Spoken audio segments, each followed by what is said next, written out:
बिस्मिल्लाहिर्रहमानिर्रहीम। ईमान के हवाले से आपने बहुत ही जामे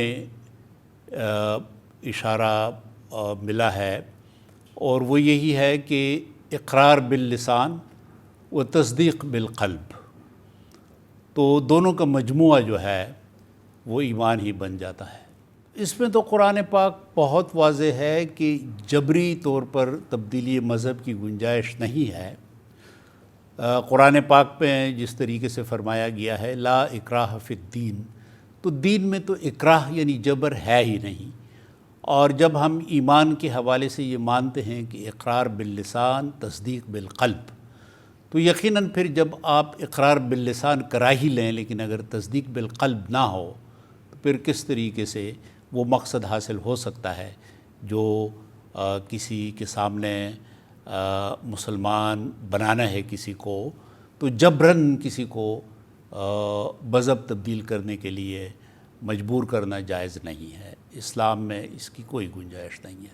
देखें, तारीख़ी तौर पे देखा जाए तो उमूमी तारीख़ जो इस्लामी सोसाइटियों की और इस्लामी माशरों की है, तो वहाँ पे तो बिलजबर इस्लाम कबूल करने की कोई मिसाल मौजूद नहीं है। इक्का दुक्का वाक़यात हुए हों तो उनको आप रिप्रेजेंटेटिव वाक़यात नहीं कह सकते। अगर कोई बिलजबर बात होती तो कुछ माशरे ऐसे हैं कि वो फिर बिल्कुल किसी और मज़हब के साथ मुंसलिक ना होते। मसलन आप देखें कि स्पेन, सिसिली सदियों तक मुसलमान हुकूमतें रहीं लेकिन अक्सरियत बहरहाल मसीहियों की रही। और फिर तारीख़ इस्लाम ने आपने देखा रीकॉन्क्विस्टा कि दोबारा मसीही जो थे वो स्पेन पर, सिसिली पर काबिज़ हो गए। इसी तरीके से सबसे बड़ी मिसाल हमारी इंडिया की है, हिंदुस्तान की है कि अक्सरियत बहरहाल हिंदुओं की रही। तो इसकी वजह यह है कि यहाँ मोहम्मद बिन कासिम सिंध के अंदर और फिर इंडिया के अंदर महमूद गज़नवी से लेके और बिल आखिर मुग़लिया सल्तनत तक ज़बरदस्ती कोई ऐसी तहरीक नहीं चली। अगर चलती तो आज शायद हिंदुस्तान में कोई हिंदू ना होता, स्पेन में कोई मसीही ना होता, सिसिली में कोई मसीही ना होता। जहाँ पे मलेशिया वग़ैरह, इंडोनेशिया में इस्लाम की तबलीग़ की बात है तो वहाँ भी किसी भी तारीख़ ने ये नहीं लिखा कि बिलजबर कोई ऐसी सूरत पैदा हुई है, बल्कि तिजारत के ज़रिए, अच्छे अखलाक के ज़रिए हम देखते हैं कि इस्लाम की दावत फैली। और यहाँ इंडिया के अंदर तो ज़्यादातर जो इस्लाम की दावत फैली है वो सूफिया के ज़रिए, उलमाए किराम के ज़रिए, और ये छाप जो है ये अब तक नुमायाँ है। जो यहाँ पे हमारी गैर मुस्लिम आबादी है, इनके नुमाइंदों के साथ मेरी एक लंबी यूँ समझें कि रवाबित हैं, लंबे रवाबित हैं, और उनको हमने मुतअद्दिद हवालों से बहुत मुतमईन पाया है। कोई ऐसी बात हमें सुनने को नहीं मिली कि जिससे ये हो कि यहाँ पे हमारी जो गैर मुस्लिम आबादी और कम्युनिटीज़ हैं वो नाखुश हैं। हम पेशावर में, लाहौर में, कराची में, दीगर इलाक़ों में हम मिले हैं गैर मुस्लिमों के साथ और उन्होंने बिलउमूम इत्मीनान का इजहार किया है। पाकिस्तान के अंदर आप चर्चेज़ देखें, मसीही गिरजे देखें तो बहुत बड़ी तादाद में उनके पास बहुत बड़े रकबे हैं और उनकी तारीख़ जो है वो बरतानवी हिंद के साथ वाबस्ता है।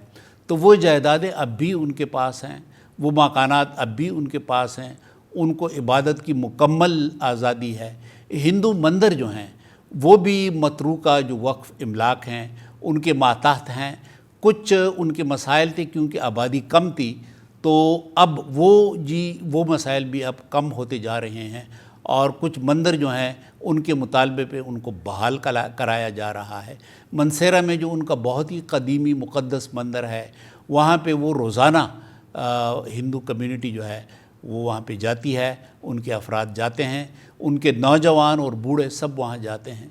کچھ مسئلہ پیدا ہوا تھا کھرک ٹیری میں، وہاں بھی عوام نے رد عمل کا اظہار کیا اور کہا کہ یہ بات صحیح نہیں ہے، چنانچہ عدالت نے بھی اس پہ بہت سخت اقدام کیا اور وہ مسئلہ بھی حل ہو گیا۔ اسلام آباد کے اندر بھی مندر کا ایک مسئلہ آیا تھا، اسلامی نظریاتی کونسل نے اس طریقے سے ان کی رپورٹ دی کہ ہندو پنچایت کے لوگ بھی مطمئن تھے، علماء کرام بھی مطمئن تھے۔ تو اس طرح کراچی میں، لاہور میں، ہر جگہ، تو بالعموم تو میرا تأثر یہ ہے کہ اگر آپ انڈیا کے ساتھ تقابل کریں تو ہمارے ہاں جو غیر مسلم کمیونٹی ہے وہ بہت ہی مطمئن ہے، اور ان کے حقوق جو ہیں ان کا مکمل احترام کیا جاتا ہے۔ پاکستانی آئین قانون بھی اس سلسلے میں واضح ہے، اور دینی طبقہ جو ہے وہ بھی اس سلسلے میں بہت واضح ہے۔ بنیر کے اندر تو پورا علاقہ ہے جو سکھوں کا ہے، اور وہاں پہ وہ بالکل مل جل کر مقامی لوگوں کے ساتھ رہ رہے ہیں، کوئی ایسا مسئلہ نہیں ہے۔ قبائلی جو ہمارے سابقہ علاقے تھے وہاں بھی ایک بڑی تعداد میں ہندو اور سکھ موجود ہیں۔ جس طرح میں نے بتایا پنجاب، سندھ، بلوچستان، مختلف علاقوں میں اس طرح جو سابقہ قبائلی علاقے ہیں وہاں بھی ایک بڑی تعداد سکھوں کی اور ہندوؤں کی آباد ہے، اور میرا نہیں خیال کہ کبھی انہوں نے کسی شکایت کا اظہار کیا ہو۔ اگر کوئی شکایت پیدا ہوئی بھی ہے تو لوگوں نے ان کا ساتھ دیا ہے اور ان کی حمایت کی ہے، اور اس وجہ سے بالعموم ہم نے ان کو مطمئن پایا ہے۔